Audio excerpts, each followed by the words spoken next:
Et si on avait la solution pour rendre attractifs nos petits villages désertés? Vous êtes sûrement déjà passé dans ce genre de village, un centre-bourg qui a été mignon et dynamique autrefois, jusqu'à ce que les supermarchés le vident de ses commerces et que les habitants fuient le centre du village un peu moribond. Mais ce n'est pas une fatalité, et c'est tout le travail de Simon Tessou, urbaniste rural dans le Massif central, qui milite pour redonner vie à ces centres-bourgs délaissés. Son constat, c'est que ces cœurs de village ne correspondent plus à nos aspirations. Les maisons de ville n'ont pas de jardin, n'ont pas de balcon, n'ont pas de terrasse, parfois sont mono-orientées, alors que évidemment le rêve des Français et plus particulièrement des ruraux, c'est quand même d'avoir tous ces avantages-là. L'accès à un jardin, l'accès au soleil. Sa méthode, déconstruire, faire de la place pour améliorer les habitats environnants et apporter aux riverains une meilleure qualité de vie.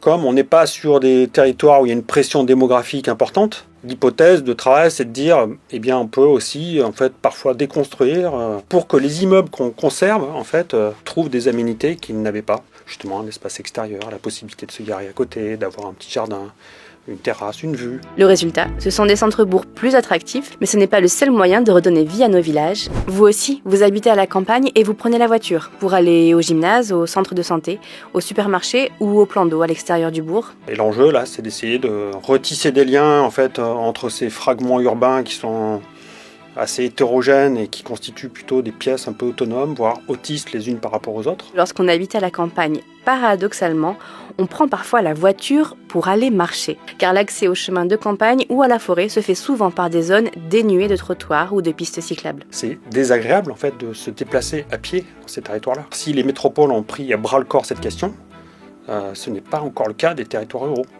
ni périurbains, où tout est fait pour la voiture. Simon Tessou en est convaincu. C'est l'urbanisme qui doit changer si on veut modifier nos usages.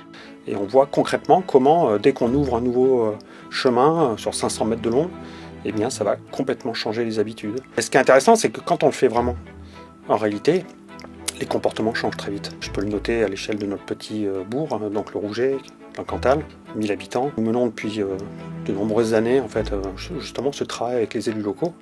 On voit les habitants partir du centre-bourg à pied, aller au plan d'eau. De quoi repenser l'urbanisme de milliers de villages pour les rendre plus attractifs, alors qu'en France, le territoire rural représente 80% du territoire national. Pour en savoir plus, c'est par ici que ça se passe.